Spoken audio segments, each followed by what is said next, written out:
Samantala, tiniyak naman ng Department of Public Works and Highways ang kahandaan nito na ayusin ang mga infrastruktura sa Metro Manila bilang paghahanda na rin sa 7.2 magnitude na lindol. Ang kabuoang ulat ihati naman sa atin aming kasamang si Joseph Parapina live via phone patch. Maraming salamat, Princess.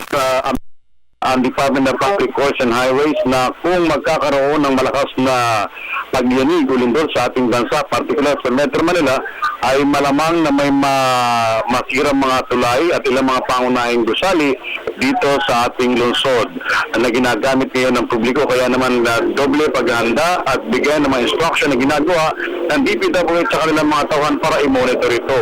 Base sa pag-aaral ng DPWH kasama ng Princess, ang mga tulay halimbawa ng Guadalupe Bridge at ang Lambingan sa Santa Ana sa papunta ng Kalentong ay ilan sa mga dapat gawin na sa ngayon pa lamang sapagkat ito ay mahina na o mahuna na.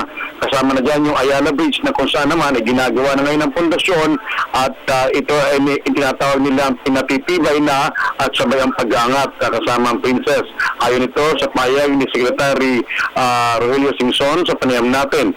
Samantala, ito namang si Assistant Secretary Gilbert Reyes ay nagtataka kung bakit hanggang sa ngayon ay hindi pa hinihigpitan na wag na sa tirahan yung tinatawag na element sa Tondo area kung saan tirahan ng DPWH na hindi ligtas para sa publiko para tirahan. Ibinumungkahi ngayon ng DPWH kasama ang Princess at mga kaibigan na yung mga bahay o gusali na malapit sa tinatawag na East West Valley Point o West Valley kung saan ay may tinatawag tayong mga fault line na huwag nang tirahan at kung saan gamitin lamang itong mga bodega o kaya na may imakan ng anumang mga bagay-bagay para maiwasan ang anumang sakuna kung magkakaroon ng malakas na paglindol.